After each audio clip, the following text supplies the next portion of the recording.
Sa Good Vibes,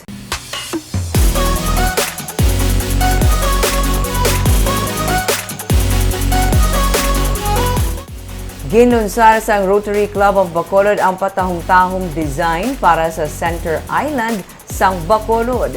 May report si Nico Delfin.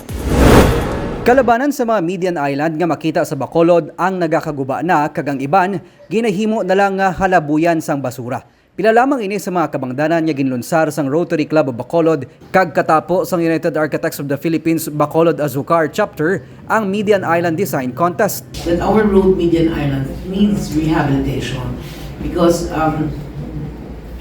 if you compare it with the other LGUs, no, it is an envy to see uniform Median Islands that makes that city proud. So we are proposing the same.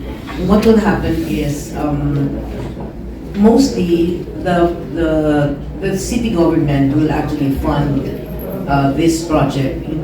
Particularly DPWH will have to come in. Tinutuyo sang civic sector upod sa local government unit nga makapili sang disenyo nga sarang ipatuman agud matagaan sang panibag-o nga dagway ang mga dalanon sang syudad.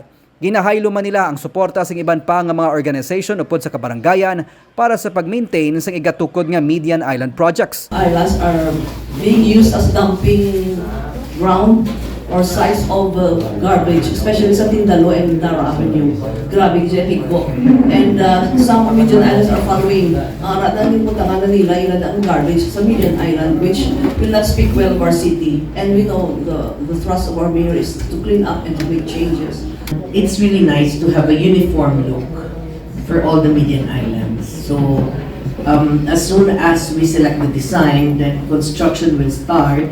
And the Rotary clubs will be adopting a stretch of Median Island, and so but hindi na namutan makover. So we are encouraging other organizations and even private individuals who would like to help, so that our roads will become our pride. May malapit sa 20 ka mga Median Island project sa syudad nga sarang pamapatahom para sa ginahandom nga Green City sang Benitez administration. Nico Delfin para sa DG Cast Negros.